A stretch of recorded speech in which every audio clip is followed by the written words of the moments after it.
Hi, it's Chris at the Quilter's Nook, and I'm back for another Studio 180 design technique. And this time we're going to go with Geese of a Feather. Geese of a Feather came about because people wanted to make flying geese that had different color wings, but that they were in the same place on each one. And that's where Geese of a Feather came into being. So let me show you how this works. So we're going to do just like we normally do when we do flying geese. We're going to start with our big square and our 4 little squares. This time our 4 little squares, we have 2 of each color. Okay? We're going to draw our lines using our magic wand. And we're going to draw on each side of that like we've been doing in the past. So we have all 4 of those with our lines drawn. Now comes the tricky part. Not really tricky, different. Instead of putting these on our block and then sewing and cutting, we're gonna cut first. So I'm gonna take, just happen to be having my wing clipper here, I'm gonna use my 1/4 inch line, put it on my sewing line, and we're gonna cut these guys apart corner to corner so that we end up with triangles. Okay? I'll do it with both sets. Okay, do it for all 4 of those, just like that. So you'll end up with all these half square triangles. Now we are going to put them on our square.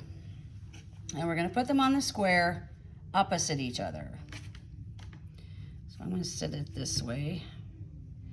And this guy we're going to put right up here in the corner. And these were made 1/8 of an inch bigger, like I showed in the previous video, so that they're going to go right next to the edge of the fabric. And that's in your instructions to do it that way. Okay, so we're going to line these guys up just like that. And then we're going to line these guys up just like that. And you see how they're going opposite each other. Okay, but they're still just like we would have made them normally. So you're going to pin these on really well because they're individual pieces. And you're going to sew on those lines, and we're going to cut apart down the center. So here we have one cut, or sewn. So let's get him cut apart down the center, just like such. And now we have our other pieces. So we're going to press these just like we normally would. This is still the same construction that you would do. Then we're going to take our triangles. And I guess I should have pressed him a little bit better. But we're going to set our triangles again, opposite colors. Whoop, turn him over. Okay, so just like before, the lines go right into the little edges. We're going to sew on those just like we've done before. Cut it apart after you've sewn it and press to your geese. And then you end up with 4 units that look just like this. And we're going to trim them just like we normally would. So the point goes towards me first. These happen to be 2.5 by 4.5 cut. So I'm going to put my common diagonal here, and my other diagonal goes here, and you can see the 2.5 by 4.5. I have plenty of room to trim. So we're going to cut up and across. We're going to turn him around and line up the outside edges. And that little X was going to be right there at our seam line where we need it to be.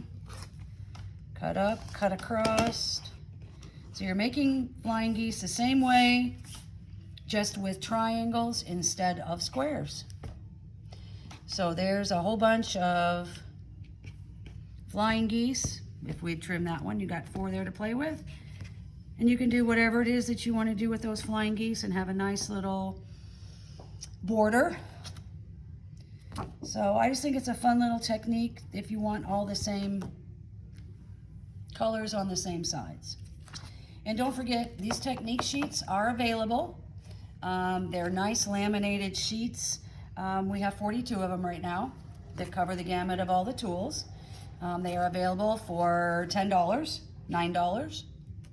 And I'd love to send them to you if you're interested in those. So, all right, so there is Geese of a Feather. We'll do another technique next time. Have a great day.